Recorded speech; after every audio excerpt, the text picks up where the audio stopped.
কোন এই RTI কৰ্মী বিজয় কুতুম? বিজয় কুতুমৰ প্ৰতি কিহৰ দৰদ?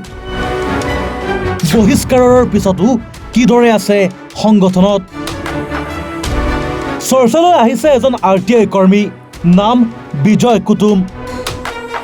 বিভিন্ন সময়ত বিভিন্ন বিতৰ্কৰ বাবে চৰ্চালৈ অহা বিজয় কুতুমৰ কেতবোৰ কাহিনী আজি আমি ৰাজহুৱা কৰিম।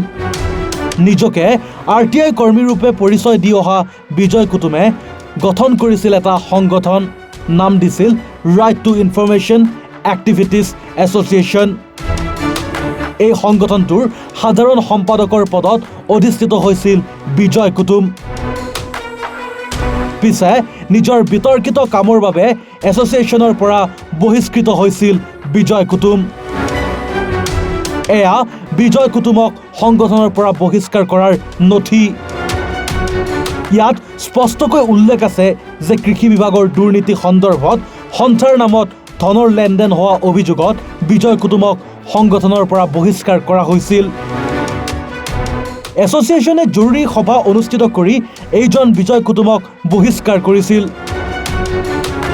বিজয় কুতুমৰ বিৰুদ্ধে অত্যন্ত কঠোৰ হৈ এছ'চিয়েশ্যনে নিজৰ সিদ্ধান্তত লগতে উল্লেখ কৰিছিল যে সন্থাৰ সিদ্ধান্ত নোলোৱাকৈ RTI কৰাৰ বাবে অব্যাহতি দিয়া হৈছে। এইজন বিজয় কুতুম আকৌ এতিয়া সংগঠনতে জড়িত হৈ পৰিছে। সংগঠনৰ নামত ধন লেনদেন কৰাৰ গুৰুতৰ অভিযোগ থকা বিজয় কুতুমে কিদৰে আকৌ ভুমুকি মাৰিছে তাক লৈ সংগঠনৰ একাংশ নেতৃত্বৰ মাজতে অসন্তুষ্টিয়ে বিৰাজ কৰিছে। কিহৰ দুৰ্বলতাৰ বাবে নিজৰ সংগঠনক দুৰ্নাম কৰা বিজয় কুতুমৰ দৰে এজন লোকক পুনৰ আদৰি লৈছে তাক লৈও নানা প্ৰশ্নৰ উদয় হৈছে।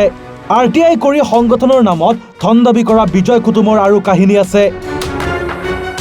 চাই থাকিব any Bharat 24। Bureau' report any Bharat 24।